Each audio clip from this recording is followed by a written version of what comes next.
Hello students, আজকে তোমাদের প্রধানমন্ত্রী এবং গুরুত্বপূর্ণ তথ্য নিয়ে তোমাদের সামনে আলোচনা করতে চলে এসেছি।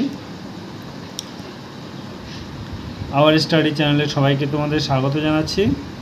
যদি ক্লাসটা ভালো লাগে তো অবশ্যই একটা সাবস্ক্রাইব করে দিও। চলো স্টার্ট করা যাক। পণ্ডিত জওহরলাল নেহেরু ফার্স্ট প্রধানমন্ত্রী, যিনি 17 বছরের দীর্ঘতম সময় ছিলেন। ইনিই প্রথম প্রধানমন্ত্রী যিনি মেয়াদ চলাকালীন মারা গিয়েছিলেন।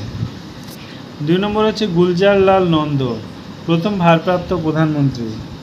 3 নম্বর হচ্ছে লাল বাহাদুর শাস্ত্রী, ইনি একমাত্র প্রধানমন্ত্রী যিনি বিদেশ থেকে মারা যান। 4 নম্বর দেখো বলছে গুলজারিলাল নন্দ, ইনি হচ্ছে দ্বিতীয়বারের জন্য ভারপ্রাপ্ত প্রধানমন্ত্রী হন। ইন্দিরা গান্ধী প্রথম মহিলা প্রধানমন্ত্রী, ভীষণ ইম্পর্টেন্ট।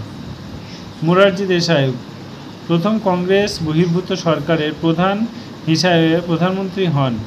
ইনি প্রবীণতম প্রধানমন্ত্রী ছিলেন। তিনি প্রথম প্রধানমন্ত্রী যিনি পদত্যাগ করেন।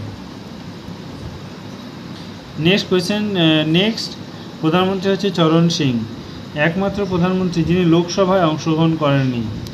তারপরে হচ্ছে তোমার ইন্দিরা গান্ধী, প্রথম প্রধানমন্ত্রী যাকে হত্যা করা হয়েছিল। রাজীব গান্ধী 40 বছর বয়সে তিনি কনিষ্ঠ প্রধানমন্ত্রী ছিলেন। নেক্সট কোয়েশ্চেন দেখো,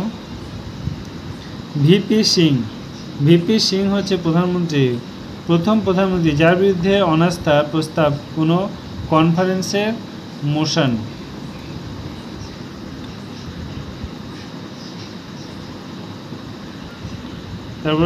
তারপর প্রধানমন্ত্রী কি বলেছে? রাজেন্দ্র প্রসাদ তিনি ভারতের প্রথম রাষ্ট্রপতি যিনি 12 বছর ধরে এই পদ অধিকার করে রয়েছেন।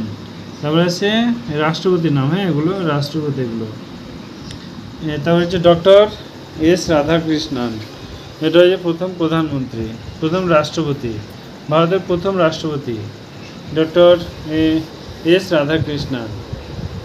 তারপরে আছে জাকির হোসেন, প্রথম রাষ্ট্রপতি যিনি তার অফিসে মারা যান। তারপরে কে আসছে? ভিভি গিরি, তিনি জাকির হোসেন মেয়াদে সম্পূর্ণ করেন। তারপরে দেখো ফারুক আলী আহমেদ, ইনি রাষ্ট্রপতি কালীন মারা যান। BDJD, এটা হচ্ছে তিনি ভারপ্রাপ্ত রাষ্ট্রপতি ছিলেন। তারপরে এন সঞ্জীবা রেড্ডি, ইনি কনিষ্ঠ রাষ্ট্রপতি ছিলেন, তিনি প্রথম বিরোধিতাহীন রাষ্ট্রপতি। তারপরে আসছে তোমার জ্ঞানী জাওয়াল সিং, তার সময়ে ব্লু স্টার সংগঠিত হয়েছিল, তার সময় ইন্দিরা গান্ধীকে হত্যা করা হয়েছিল। নেক্সট দেখো বলছে যে আর Victor মানন, Shankar Dayal Sharma, KR Narayan, APJ Abdul Kalam, এটা হচ্ছে তিনি প্রথম বিজ্ঞানী যিনি রাষ্ট্রপতি ছিলেন।